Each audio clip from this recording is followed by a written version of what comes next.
When it comes to food, the United States and Mexico are codependent.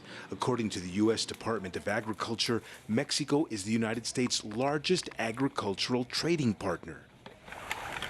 Avocados often top the list of food items that make their way to U.S. kitchens. Mexico's best avocados come from the western state of Michoacán.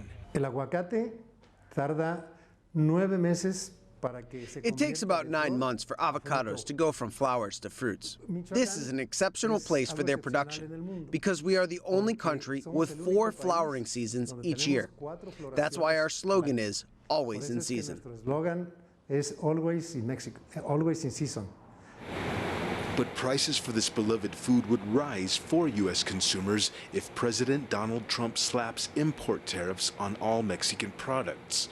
Trump says those tariffs would start at 5% and rise 5% each month, up to 25%, until Mexico curbs the flow of undocumented immigrants heading to the United States.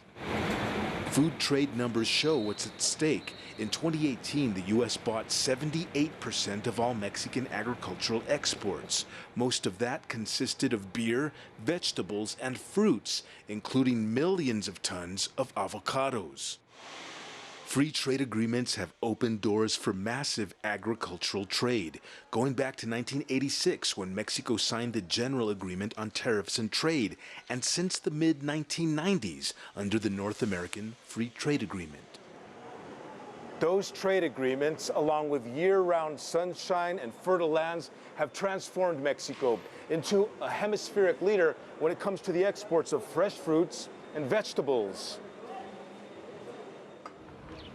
U.S.-Mexico agricultural trade is largely complementary. For example, the United States exports grains that are used to feed Mexican cattle, then Mexican-produced beef is sent to U.S. consumers. Manuel Molano is an expert in global markets and competition. He says Trump's tariff increases would be felt by both U.S. consumers and Mexican producers. Lo que ocurre cuando impones aranceles.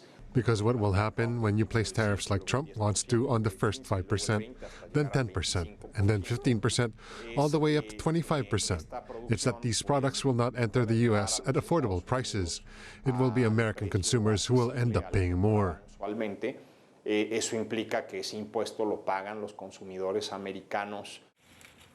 Meantime, Mexican agriculture producers are bracing for a possible trade war with the United States. They know higher tariffs could make their food products less attractive to U.S. consumers, and that could lead to a decrease in demand and exports. Franc Contreras, CGTN, Mexico City.